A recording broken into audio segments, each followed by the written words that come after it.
Good evening, everyone. Let's begin this evening with energization exercises. Let's center ourselves first. Stand on the 2 feet equally, balancing the weight on both the feet. Gaze is uplifted. And let's pray. O Infinite Spirit, recharge my body with thy cosmic energy. Recharge my mind with thy concentration. Recharge the soul with thy ever new joy. O eternal youth of body and mind, abide within me forever and ever. Om Shanti Shanti Shanti. Let's begin with the first exercise, double breathing, palms touching. 3 times.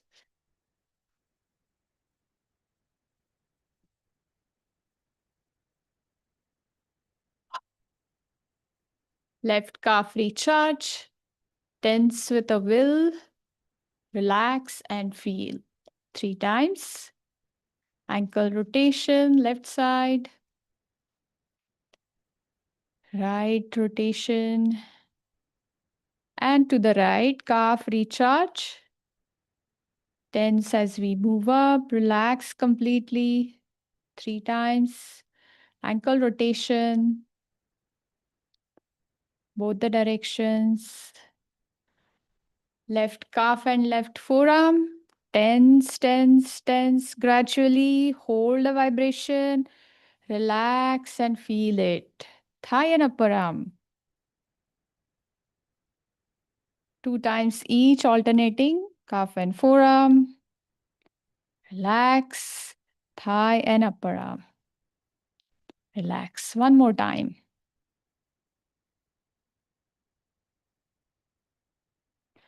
To the right. Right calf and forearm. Relax. Thigh and upper arm. 2 more times.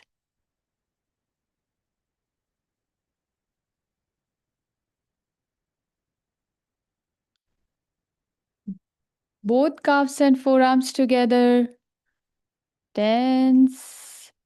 Relax and feel both thighs and upper arms. Relax and feel. 2 more times.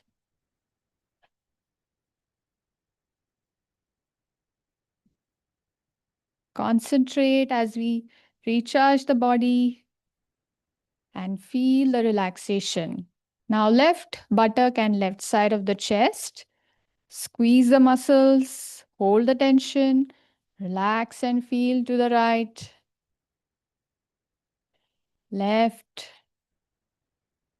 and right, left and right. Back recharge, lower back, middle back and upper back, starting with lower back, left side, tense the muscles, relax and feel, right side, relax and feel. Tense the left side of the muscles of the back, squeeze, relax, right side. Yes, left and right. Middle back. This part. Squeeze the muscles little bit and relax and feel right side, left, right, left, right. All right. Upper back. Left upper back. 3 times each alternatingly.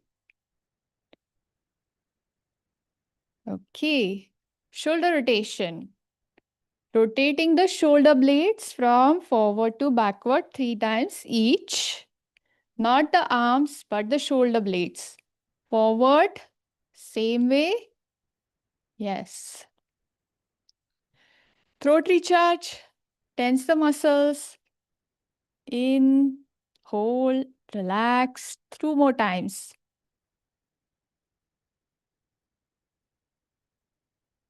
Left side of the neck and right. Alternating, tensing the muscles, relaxing and feeling it. Back of the neck.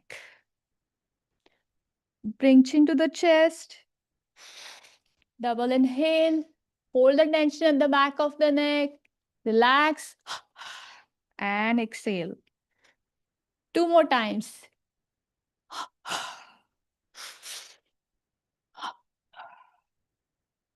Neck rotation with medium tension. 3 times in one direction.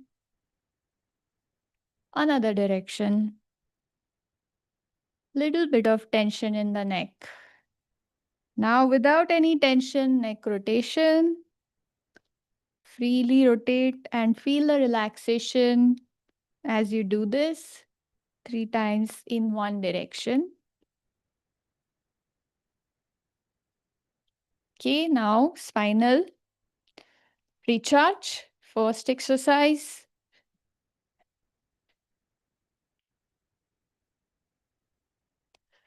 Spinal rotation.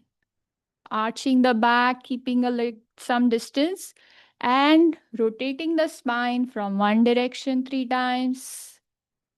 Another direction, keeping the arch intact. Feeling the relaxation. Side to side. Spinal stretch. As we do this, try and feel the back is relaxing with each exercise. Spinal adjustment. As we go up, one by one, vertebrae by vertebrae, releasing the tension around the spine. Go as high as possible and relax. Upper spinal twist.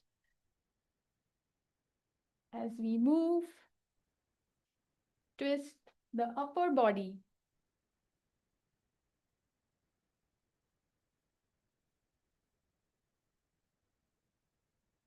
Skull tapping. Relaxing the skull from all worries and tensions stored in the brain. And loosening up the muscles now with scalp massage. Move the fingers, scalp, releasing the tension from all sides. Medulla massage. Massaging the medulla oblongata at the base of the skull. And with double inhalation, holding the tension and relax as we come down. 2 more times.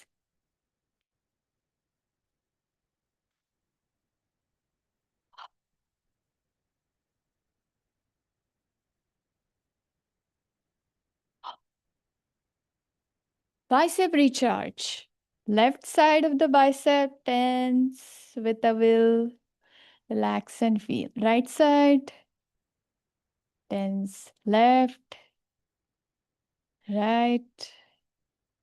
Left. And right. 20-part body recharge.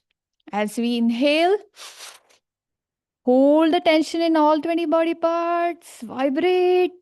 And exhale and feel a relaxation. Now we will tense each and every body part. I'll call out the name, tense the muscles and relax immediately. We'll start with the left foot, tense, relax, right, relax, left calf, right, left thigh, right, left buttock, right, lower abdomen, upper, left forearm, right, left upper arm, right, left side of the chest, right, left side of the neck, right, front of the neck, back of the neck. Now, as we go, we'll hold the tension and release it from reverse order. So we'll start with the feet, left foot tense, hold the tension, right foot, left calf, right, left thigh, right, left buttock, right, lower abdomen, upper abdomen, left forearm, left upper arm, right, left side of the chest, right, left side of the neck, right, front of the neck, back of the neck. Hold the tension and relax the neck muscles, the chest, upper arm, forearm, stomach, buttocks, thighs, calves, and feet. And now again, let's tense all body parts and feel the relaxation in the entire body. Now, weightlifting from front. With double inhalation, you can do and double exhalation.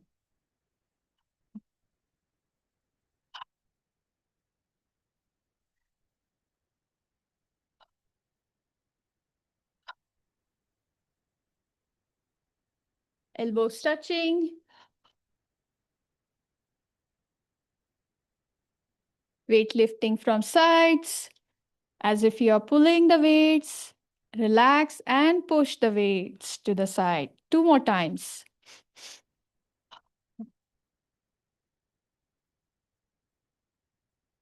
Arm rotation in large circle.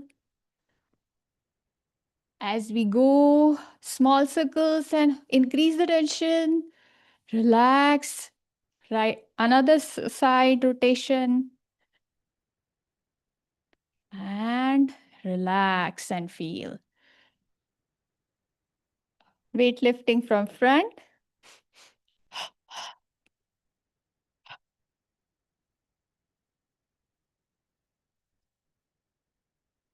Finger recharge. To the down, to the side, in front, and up. 4-part arm recharge.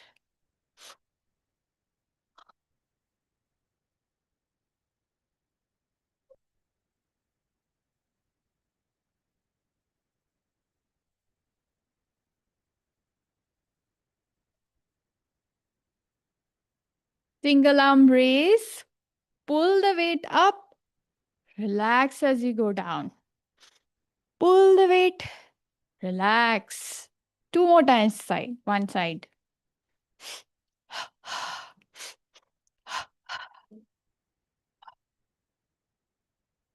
Weight lifting to the sides. Get your arm closer to the ear and push the weight. 3 times each.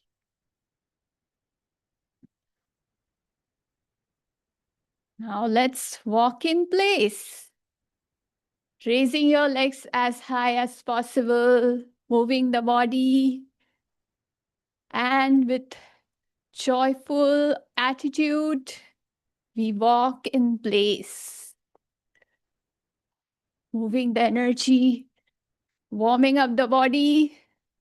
As we do so, we transition to running in place. Okay.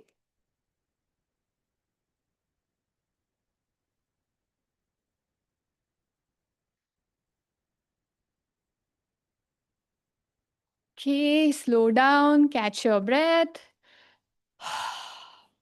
Next exercise, fencing. Reverse. Opposite leg, opposite hand.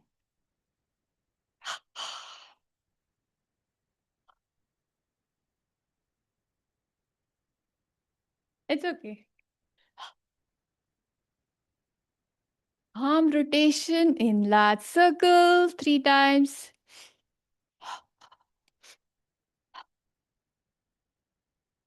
Another direction.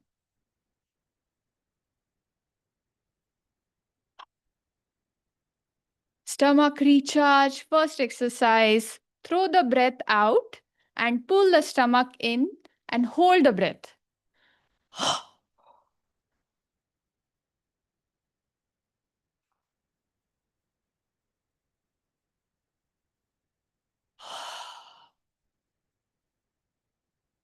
Now, pull the stomach in, push it out while holding the breath. Okay? First, throw out the breath.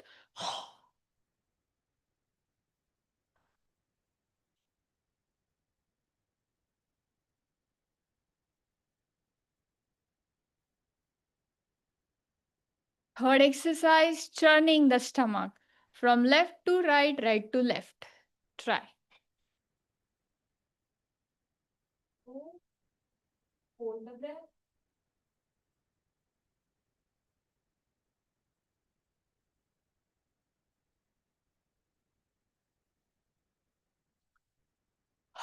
First three exercises, double breathing, palms touching.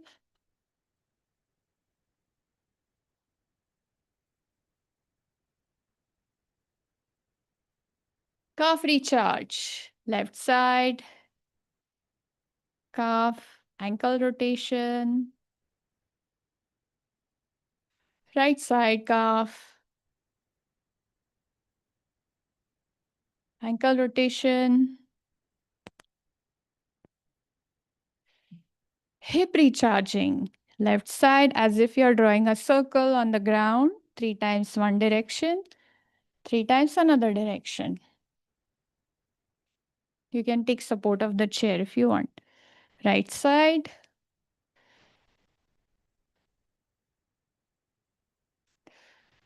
Last exercise, double breathing without any tension. Throw the breath out as you do this. Bring your arms in front. And as you inhale without any tension or relaxation, exercise. Inhale and bring the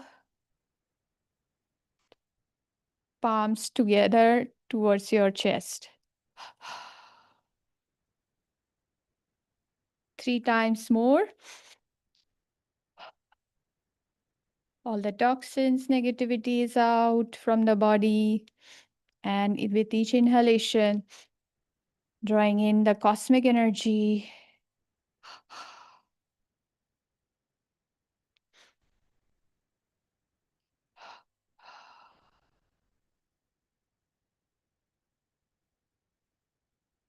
Om Shanti Shanti Shanti. I welcome now Anil for the Bhagavad Gita Satsang.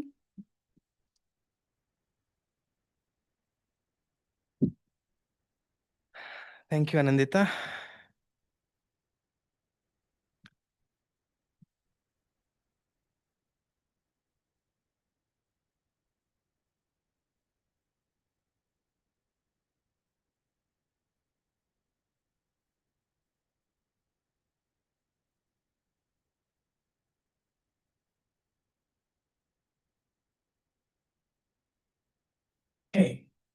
Okay, welcome again for our evening satsang. Let's begin with an invocation. Om Namo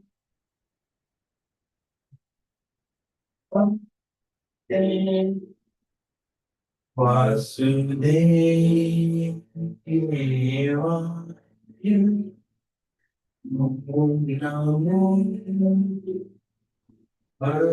Om Namo Vasudevaya.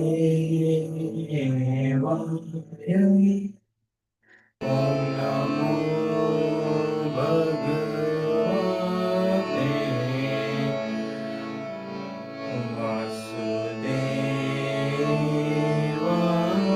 Vasudevaya. Om Namo Bhagavate Vasudevaya.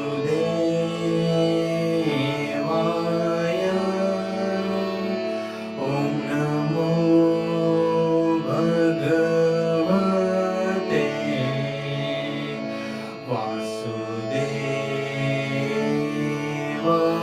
Vasudevaya. Om Namo Bhagavate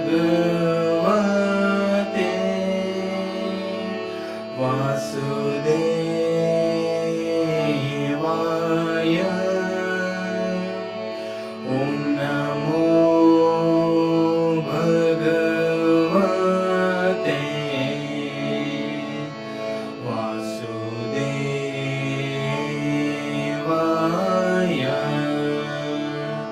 Om Namo Bhagavate Vasudevaya.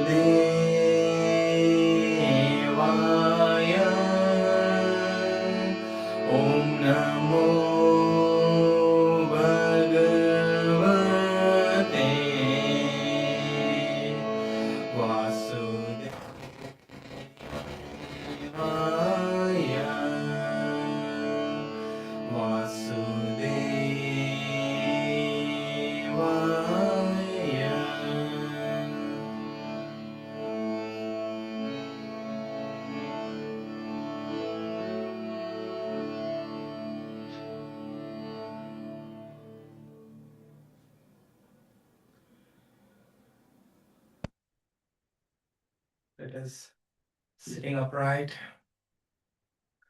focusing at the point between the eyebrows, opening our heart, lifting up this energy. Let us offer a prayer together.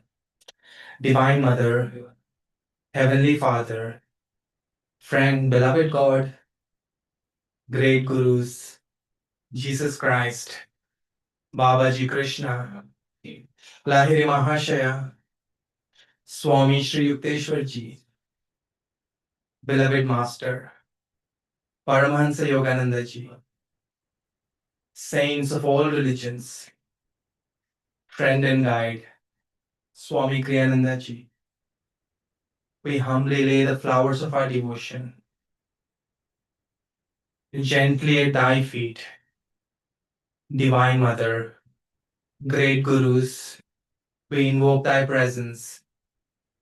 Come into our lives, open our hearts, uplift our consciousness, help us to love thee forever and forever. Om Shanti.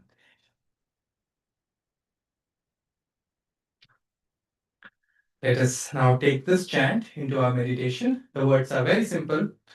I want only thee, Lord.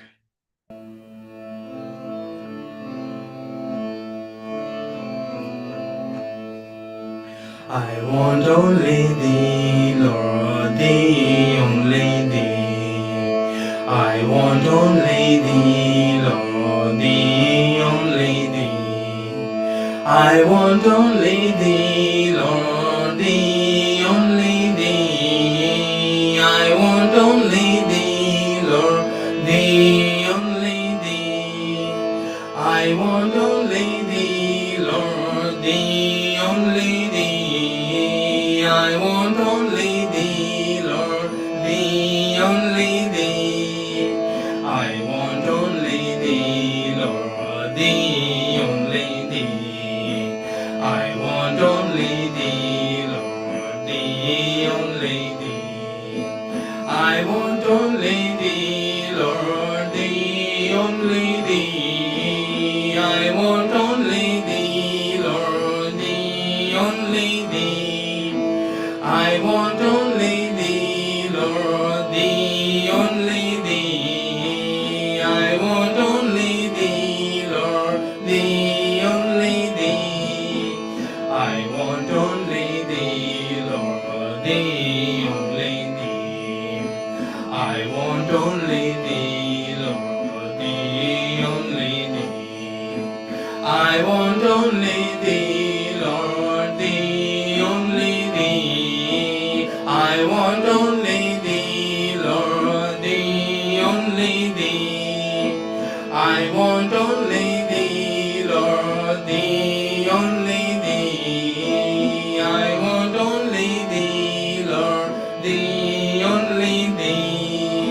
I want only thee, Lord, thee, only thee. I want only thee, Lord, thee, only thee. I want only thee, Lord, thee, only thee. I want only thee, Lord, thee, only thee. I want only thee, Lord, thee, only thee. I want only thee, Lord, thee, only thee. I want only thee, Lord, thee, only thee. I want only thee, Lord, thee, only thee.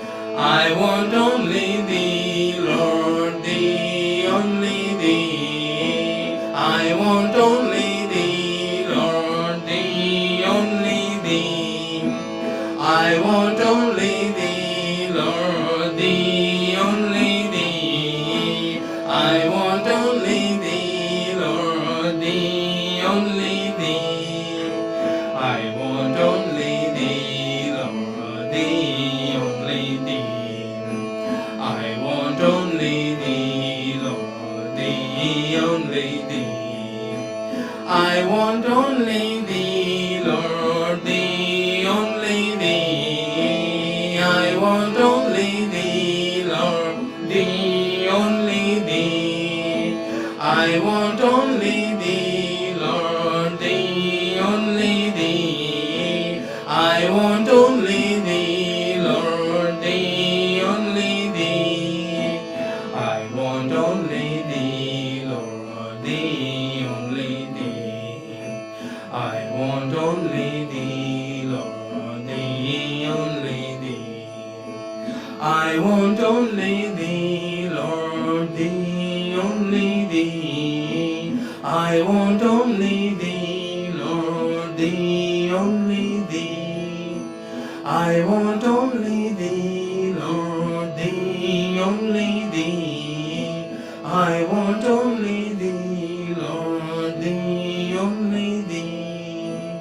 I want only thee, Lord, thee, only thee. I want only thee, Lord, thee, only thee. I want only thee, Lord, thee, only thee. I want only thee, Lord, thee, only thee. I want only thee, Lord, thee, only thee. I want only thee, Lord, thee, only thee. I want only thee, Lord, thee, only thee. I want only thee, Lord, thee, only thee. I want only thee,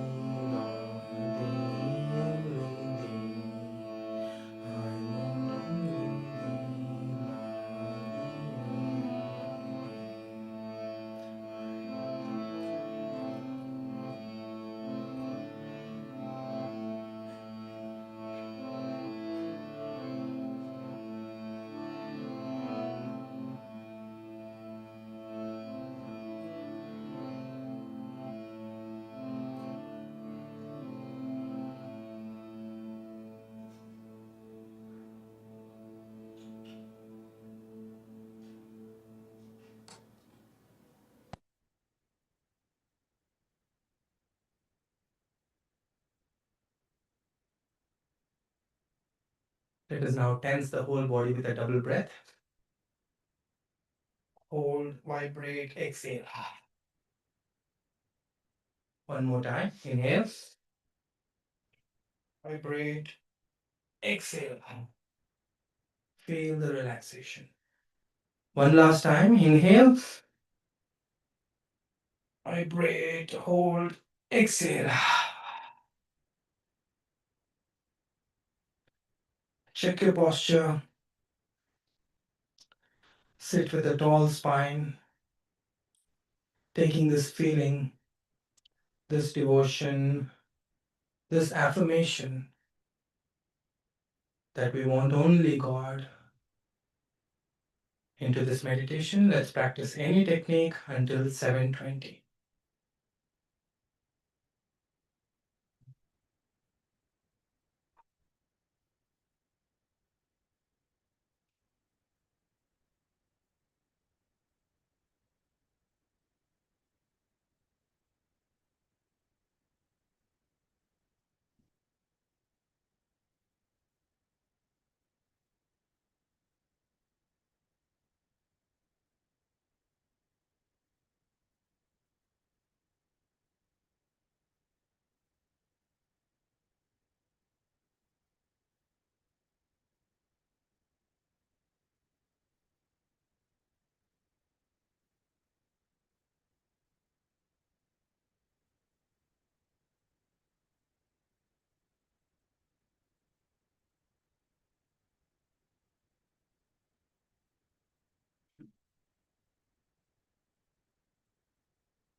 Okay, hello friends. We have a new guest in the temple. Can you remind me your name again?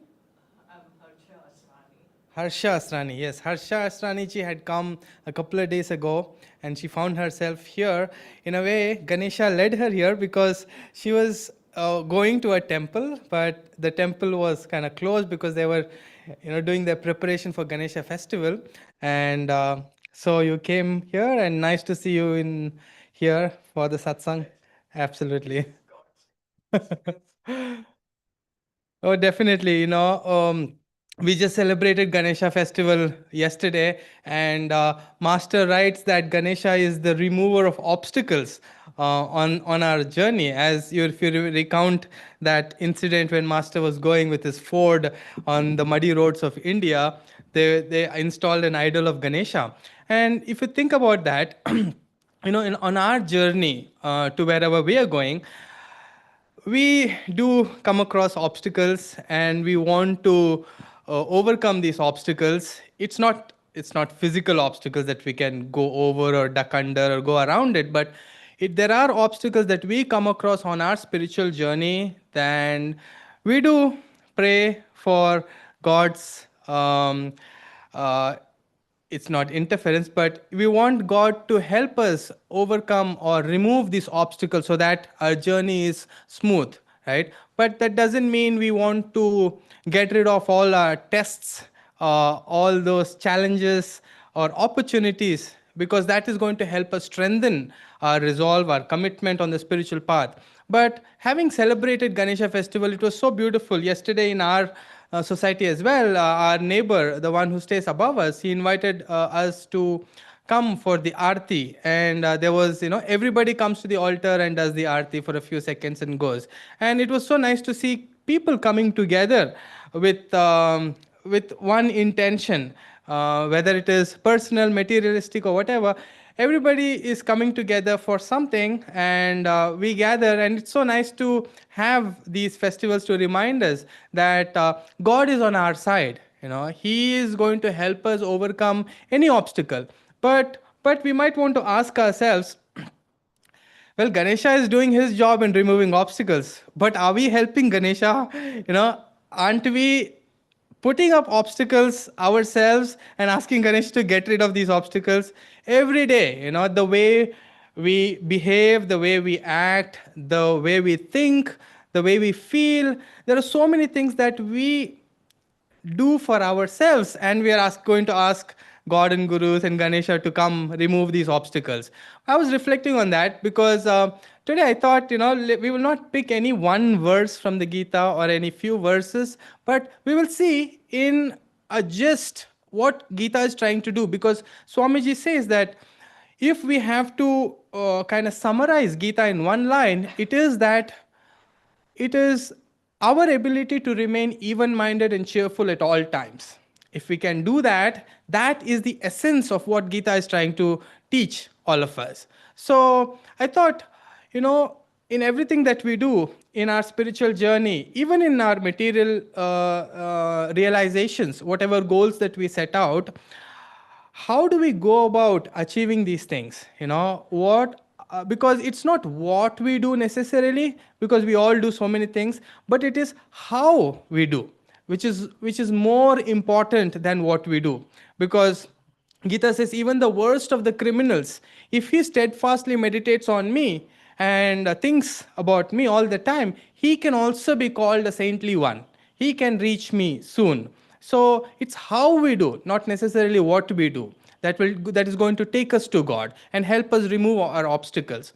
But taking, kind of reflecting on the fact that there are obstacles and that we need to overcome these obstacles, and how can we go about achieving the desired results in our aim to achieve. Let's say we are all here, we are all seeking, we are truth seekers, we want to find the highest truth, we want to find our higher self, we want to find God. And in the world, people want to achieve, success, want to make money, want to have better relationships. In anything that we do, is there something is that is going to help us, because Gita says if we can remain even minded and cheerful, that's it, the job is done. But in order to achieve these goals that we have set for ourselves, are there attitudes that we can develop and practice that is going to help us achieve these goals? Reflecting on that, I thought we will discuss what are, because we can list out, the saints have given us so many attitudes that we can practice that will help us in our endeavors. Even if it is, materialistic goals, there are certain attitudes that can help us achieve success, even in the material world. But thinking about the spiritual world, on our path, on our journey to achieve self realization, if that is the case, what are the attitudes that we can develop? And we will reflect on a couple of them, not because there are many, but if it can all boil down to some things, there are some major attitudes that we can inculcate in our lives that will help us. So let's reflect on some of them. And to begin with, let's look at this incident. I think those many of us are disciples on this path, and we have read the New Path, Swami Kriyananda's autobiography. And he writes in that he was able to pass the Greek exam simply by telling that he is Greek. He affirmed that I am Greek, even though the only two words, in fact, articles that he knew are the and of in Greek. That's all he knew. That's the Greek that he knew. But the day before the exam, he said, I am Greek. And if I am Greek, there shouldn't be any trouble for me to pass the Greek examination. And it so ended up that particular exam was very difficult, and only two people out of the whole class passed the exam. And it is nice to have this kind of an attitude to affirm what we want to achieve and go about achieving that with complete determination and without having any doubt. But is there a mental state that can help us to achieve the success in anything, in any endeavor that we put ourselves onto? Is there a mental state that can help us? If we reflect on that, the story that Swamiji shares to kind of give us an idea of what should our mental attitude be? What should our mental state be? He gives the example of that incident where Dronacharya is training both the Kuru and the Pandava clan in warfare, and the training was that he put a bird on top of a very high tree, and he asked people to come forward and shoot the head of the bird. You have to hit the head of the bird. And because it is training for warfare, accuracy was important. And he called one by one. Everybody stepped forward with their bow and arrow ready to hit the target. And Dronacharya asks them, everybody the same question, what do you see? And the first one who comes up says, well, I see the bird, I see my bow and arrow, I see you, I see the tree, I see my friends and relatives. He says, okay, go ahead and hit. And he knows that they're not going to hit the target. Well, one after the other, everybody comes and everybody gives their own answers. And finally, Arjuna steps forward, his prized student. And he asks the same question, and Arjuna's reply was, what do you see? I see the head of the bird. And Dronacharya actually asks again, anything else? Do you see anything else? He says, no, sir, I don't see anything else. So that was the kind of a mental state that Swamiji gave as an example that we need to actually develop in order to achieve success, not only in material world, but also on the spiritual path. You need to have that, you need to know the target. And in that sense, we want to ask ourselves, why do we want to develop attitudes? Do we really want to progress on the spiritual path? Do we want to advance? If so, how much? What is our desire? How much are we yearning to progress on the spiritual path? Because to the extent that we are open, and to the degree that we step forward on this journey, on our in the quest for reaching our goal, that is up to how much the gurus can also help us. If we want to get one step up on this ladder, and we need help to do even that, gurus will help us get there if we put out that effort. But we can't expect to go all the way if we set a goal for ourselves to just climb one step up on this ladder. So if we have the goal to reach the target, which is to find God in this lifetime, then what are the attitudes that we need to develop? That is something that we need to reflect on, because we can do so much. We can do all sorts of things, but how we do is more important, because Swamiji lists a few of the attitudes that we can develop, and some of them, which is very crucial for all of us in this day and age, is, for example, the first quality that we can reflect on today is childlike humility.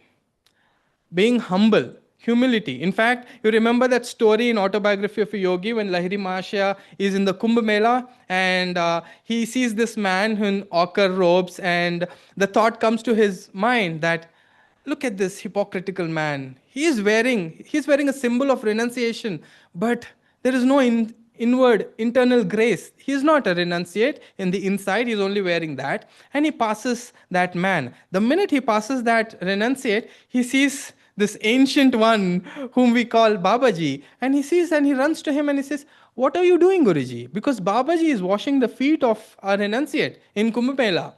And Babaji, answers to the thought that Lahiri Mahashaya had, saying that I am washing the feet of this renunciate. And then after this, I will go and wash the vessels that he uses to cook food, his utensils. And in this way, I am serving both the wise and the ignorant men, because I am practicing the greatest of virtues that is most pleasing to God above all others, which is humility. That was a lesson for all of us, not for Lahiri Mahashaya. They were just playing out this, drama, so to speak, for us to not think highly of ourselves, because we all think a lot. We all have a lot of standards that we want to maintain, and we think, in many cases, too highly of ourselves. We want to be reminded that humility is the greatest virtue. It's not what we know, because God is not pleased with the knowledge that we have, the wealth that we possess, not even what we do, the best of our abilities. We might be so skillful. That is not what pleases God, because our aim, our goal should be to please God and the Gurus. And in order to do that, we have to set aside our ego.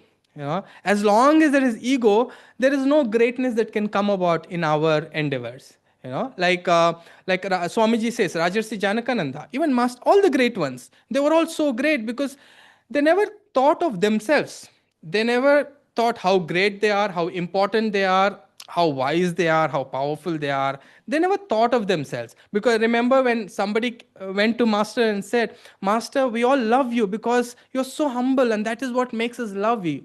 And Master simply says, how can there be humility when there is no sense of the self? There is no ego there. So even those qualities, those divine qualities which are manifesting through the great ones, are, for us, they are qualities of a human being, but they are actually divine qualities, and they can only manifest when there is no ego. So we have to put that ego aside and move forward, which is when we can actually be great. We can actually do great things. So being humble, practicing humility, the greatest of virtues, is, put that on top of our chart, because life gives us ample opportunities to practice humility. We might say, oh, look, one simple remark that is not pleasing to our heart, everything is out of the window. And that happens if we want all the time, every moment in our lives. Can we practice humility? It's not that we don't have the opportunity, we cannot develop humility. Life gives us ample opportunities to practice, and that is the beauty of the spiritual path, right? It's like every moment in our lives, we can practice a certain principle that will take us closer to God. Like Swamiji would say, think of it as a conveyor belt. There's a belt that is going towards God, and right adjacent to that, there is another belt that is taking us away from God. We all make an intentional effort to step onto that belt which is going to take us to God. But lo and behold, we find ourselves on that belt which is going away from God, and we are enjoying whatever we are doing. We're so engrossed in doing that without even realizing that we are actually going away from God. The minute you realize that you're sitting on that belt which is taking us away from God, jump. Because it's not too far. It's not difficult. Maybe it is difficult, but it is simple. It is simple. We can do it. We can, and it's a struggle, constant struggle, because there is ups and downs. There is going back and forth on the spiritual path, and we do that. There's a constant battle, and that is the battle of Kurukshetra, which is what we're trying to win, right?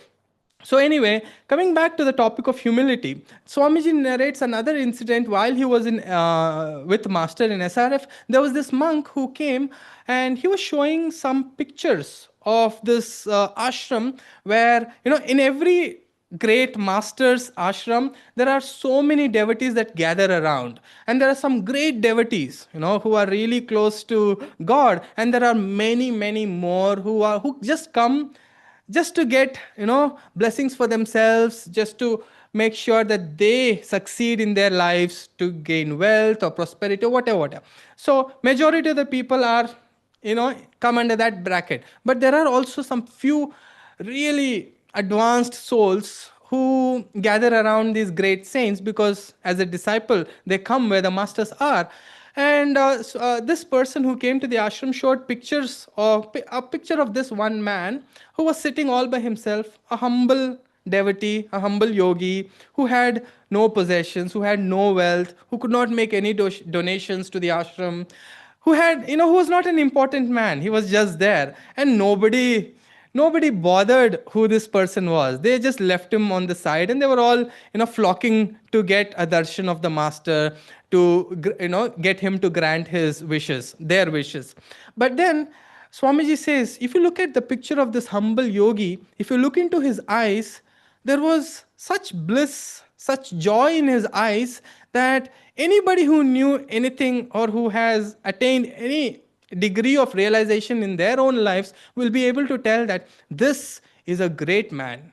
He's able to live in that state of joy and bliss, and he's so humble. He does not really worry whether people come to him, people talk to him, nothing. He's just all by himself. But he is a humble yogi, that is kind of a example for us also to emulate. You don't have to go after name and fame and power and wealth or whatever else, but if you can remain true to your path, true to your devotion for God, and live by yourself, whether you can see that people appreciate this or not does not really matter, because God watches our heart. He does not worry what we're thinking. It is our heart that he watches. And if we practice this humility, we can all be sure that we are on safe waters. Likewise, if you look at aspect of this humility, because without respect can practice humility. If we don't respect people, if we don't respect everybody, not just one set of people, one group of individuals, because the great ones, that unconditional respect for everybody. Like if you look at Rajarsi Janakananda's life, he had so much respect for everybody. In fact, there used to be, there was this man who came to Master's ashram. I guess it was Mount Washington. And this man was such a violent man. His nature was so violent. In fact, Master also said that he could have murdered before coming to the ashram. That was his level of violence. He was a vile man. And masters would say that look at his devotion, how he has changed because of his devotion. He has great devotion for master. Even though his nature was so violent, because of his past samskars, and after master left his body, because he was such a violent man, he used to always cause ruckus in the ashram. And Swamiji at one point, because he was always causing some trouble, there was one incident which he took to Rajarsi Janakananda. And he told Rajarsi that this is what is happening. He said, yeah, I know, but he loves master. That was his reply. He loves master. I mean, both the one's great devotion and love for master, and the other is Rajarsi Janakananda, who had such respect for the man. Doesn't matter whether he was a violent one, he had that respect which was through which he was able to see that love and devotion for master. And he let him be. And Swamiji says, if it wasn't for master, he could never have entered the ashram. Nobody would have seen that. If they were not able to see that if they were not able to have that respect for individuals, whether it's a great and wise man or an ignorant one, or in that spectrum, whoever that might be. And on the same note, having that respect doesn't mean, like Swamiji gives another example of Rajarsi Janakananda, where there was this other man in the ashram who used to have this friend who this man was talking very fondly of. And Rajarsi Janakanda knew that even though he respected everybody, he knew that if he kept on with that friendship would have taken him away from the spiritual path. But he did not impose that knowledge on him. But one fine day when he was, Rajasi Janakanda was trying to correct him, this man was defending this other person and said, no, no, no, he is great. He is my good friend. He is amazing, whatever, whatever. And then Rajasi Janakanda, with all the respect, he said, just go to your room. And this man went to the room and he found this other guy who he thought to be his good friend going through his things, maybe trying to get something valuable or whatever. But then he was able to see through that man only in that, as he caught him in the act of doing it. Otherwise, he could not see it. And it wasn't for Rajas Janakananda to tell him. He respected everybody, but at the same time, he was able, because he was such a great one, he was able to see through the pretense or the face that you put up, right? So having that respect, being humble, and practicing these qualities, it doesn't come easy. It's not, it's in order to do this, you need to have great mental strength. You need to have mental vigor. You need to have great willpower. You need to have complete dedication on the path. You need to be disciplined. You need to be steadfast. All those qualities that we know as a devotee that we want to practice. But at the same time, having God and gurus on our side is like our ticket, because we all have good intentions. We want to progress on the spiritual path. We want to remain humble. We want to be respectful. But if we don't, think about it this way, if we don't commune with God on a daily basis, if we don't practice the presence of God, if we don't invite Him into our hearts, if we, like Swamiji would say, talk to God all the time. Why keep it only for that few minutes or hours of meditation? Talk to God all the time. Invite Him into your daily life, and then commune with Him. Sing His name joyfully. As we know, chanting, Master said, is half the battle. But that chanting has to, Swamiji reminds us, has to take us inward. It cannot be some kind of a release from all our stress. That's not the purpose of chanting. If the chanting helps us to go inside ourselves, that is when we can see the benefit, because that's what we want to do. We want to commune with God inside ourselves, right? And the great ones have shown, because at one point this Christian priest came to Swamiji and he asked Swamiji to talk about Christ. And Swamiji did. And Swamiji said, if I had more time, and if I do in the future meet him and have more time, I can tell him and I can explain that Christ is not come to show how great he was. The qualities that he manifested are the same qualities that we can, as a human race, manifest in ourselves. That unconditional compassion and love for everybody, because, and that is respect, right? And they were also humble. They were also, even in their dignity, they never lost that humility. They showed us that these are qualities that we can express so long as we have the right attitude. And to do that, we can't really, of course, we have an equation. Master gave us an equation. 25% is ours, 25% is Guru's effort on our part, and 50% is the grace of God. But really, we cannot do it on our own.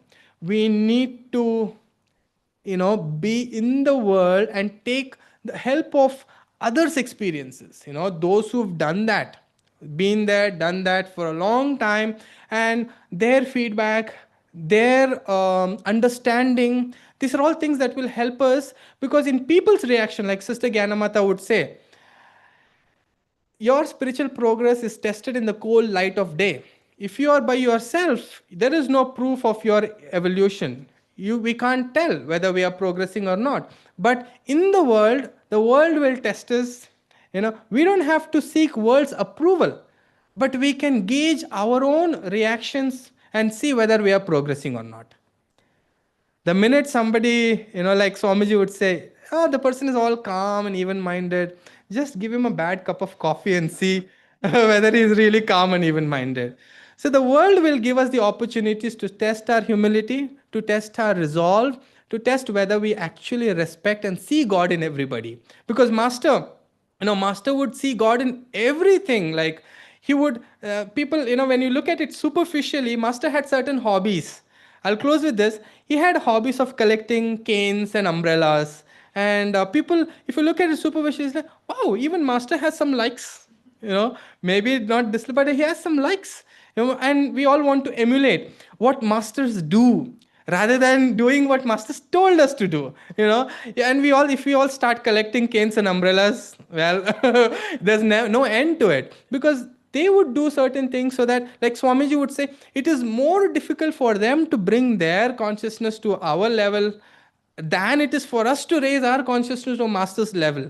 So they would hold on to these things, kind of down to earth practices. Like Swamiji would often say, Ramakrishna Paramahansa would, after coming out of that ecstatic state, he would always ask for a glass of water or ask for a smoke. And well, my guru smokes, I can smoke, I want to smoke, is not the lesson that we want to learn from these things. But what they told us to do, he said, practice humility. Babaji said, if not anyone else. And he is practicing humility, the greatest of virtues. So, on that note, let's reflect, because without the world's help, we really cannot achieve. Because Master said, reflect on these words. He said, even if you exclude one person in this world from your love, you are excluding God's love. If you don't have the capacity to win the love of others, you cannot win the love of God. We cannot, even if we exclude one person. That doesn't mean we want to go about telling everybody and saying, I love you. But look at your immediate surroundings and see, is there anybody that you don't get along with? Is there somebody that you rather not have in your presence? And ask yourself, why? And because masters were also impersonal, in their love, they were so impersonal, to the extent that this one man, one more story, one man wrote a letter to master, and he was a proficient writer. He was very good in English language. And master, after reading that letter, he met the man and he had a word with him, and he said, that's the best letter Satan has ever written to me. He could see the quality of the man's proficiency in the English language, and he suggested that man to take up writing. He was so good at it. He never took those accusations and those, all the drama that was in the letter to himself. He was only seeing God playing with God. I mean, if we can look at, and that's what we can practice, because we're all God's expressions, and we all have the opportunity to express those qualities. Like that, when somebody told Swamiji that you look so much like Jesus in a play that he did, and he said, I rather be like him than look like him. So this is our opportunity. That's the beauty of spiritual path. It is so practical that we can, practice these principles in our daily lives and try to achieve that state of, even-minded and cheerfulness at all times. If we can do that, we've reached our goal. So on that note, I will share this. I made it a practice to every time I prepare for this, I pull up one random card and I see how beautiful this is. The card that came today was door number 10 from the Portals of Joy, 10 Portals of Joy. We have 10 cards that Jyotishji, from Jyotishji's blogs and Deviji's blogs. This door number 10 is so wonderful. It says, the title of this is Meditate with Joy. Because even in our meditation, it's not just what we do. Even in our meditation, God is not pleased with, Swamiji says this, it's almost so interesting to realize that he said, don't try to achieve deep states of stillness in your meditation. God is not pleased with that. God is pleased when our love for Him becomes simple, becomes unaffected. When our love for God is genuine, it is self giving, completely giving. Like that spastic disciple of Master, he was so simple, and God told that he's so close, he's going to find God in this lifetime. And somebody exclaimed, wow, that must be a very simple devotion, because Master said God is pleased with his devotion. So it's not even high states of realizations in your meditation, but simple, genuine, unaffected love for God. So in this card, it says meditate with joy. That's the title. And listen to these words. Don't wait for joy to come to you. Bring it into your meditation until you remember that it is who and what you really are. Yogananda ji wrote, from joy I came, for joy I live, in sacred joy I melt. And the joy password is I am. Simply that, I am joy. Right? So let's offer this joy and our light to masters as we rise for an arti.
Let us offer these blessings, this joy, this devotion as healing light, bringing to mind anyone we know who's in need of healing, sharing these vibrations, expanding our heart's love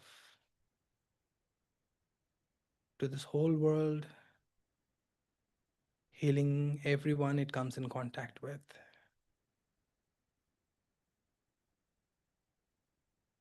Let us offer a prayer together. Divine Mother, Thou art omnipresent. Thou art in all Thy children. Manifest Thy healing presence in all bodies, in all minds, and in all souls.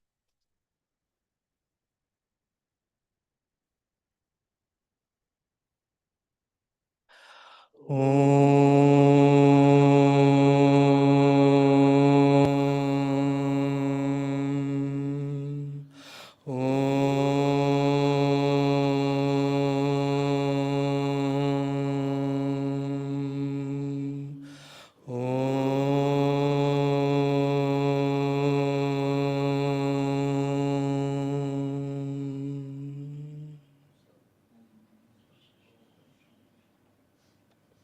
Okay, thank you, friends. Do we have any announcements?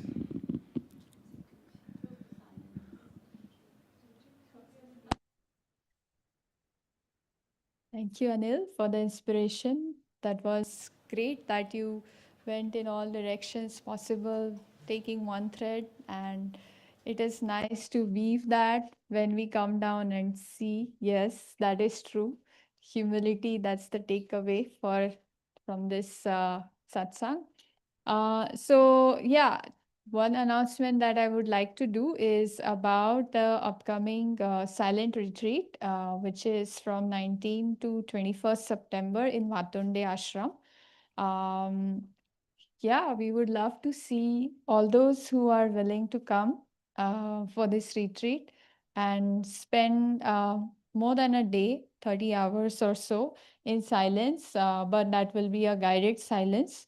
So please come and join us. We will meditate together, do Ananda Yoga, and reflect on certain things during this period.